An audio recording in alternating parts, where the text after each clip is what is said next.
নমস্কার বন্ধুরা, চলে এসেছি আবার একটা মজাদার রেসিপি নিয়ে। আজকে আপনাদের দেখাবো ব্রোকলি পনির রাইস। তাহলে দেখে নিন কীভাবে চটজলদি রান্নাটা করবেন।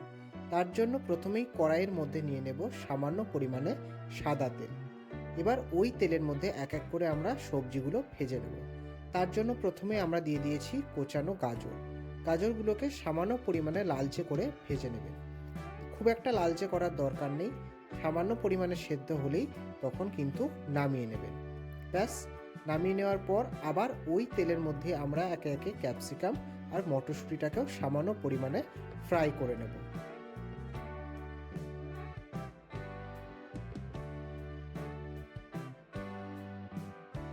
হ্যাঁ, এরকম যখন লালচে হয়ে যাবে তখন এটাকেও আমরা তুলে নেব। এবার ওই তেলের মধ্যে আবার দিয়ে দেব ব্রোকলিগুলোকেও সামান্য পরিমাণে কিন্তু আপনাদের একটু নেড়ে নিতে হবে, নাহলে কিন্তু এটা কাঁচা কাঁচা থাকবে। একটু লালচে লালচে করে ভেজে নেবেন, তাহলে কিন্তু এটা একটু সেদ্ধ হয়ে যাবে আর কাঁচা কাঁচা ভাবটাও থাকবে না। হ্যাঁ, সেদ্ধ হয়ে গেল, এরপর নামিয়ে নিলাম। আবার ওই কড়াইয়ের মধ্যে দিয়ে দেবো সামান্য পরিমাণে সাদা তেল, অল্প পরিমাণ ঘি, এবার গোটা গরম মশলা আর তেজপাতা।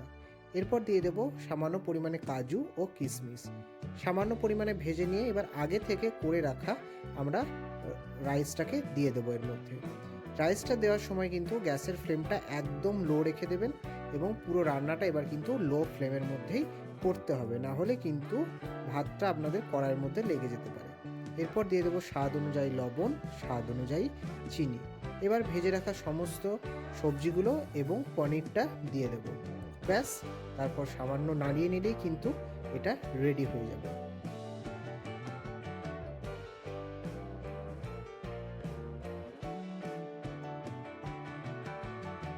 এবার এর মধ্যে আমরা দিয়ে দেবো সামান্য পরিমাণে গরম মশলা গুঁড়ো, তাতে কিন্তু এর স্বাদটা আরও দ্বিগুণ বেড়ে যাবে।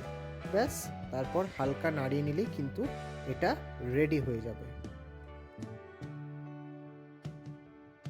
তাহলে দেখতেই পাচ্ছেন কত চটজলদি হয়ে গেল পনির ব্রোকলি রাইস। তাহলে যদি আমার রেসিপিটা ভালো লেগে থাকে অবশ্যই লাইক করবেন আর আমার চ্যানেলটিকে প্লিজ সাবস্ক্রাইব করবেন।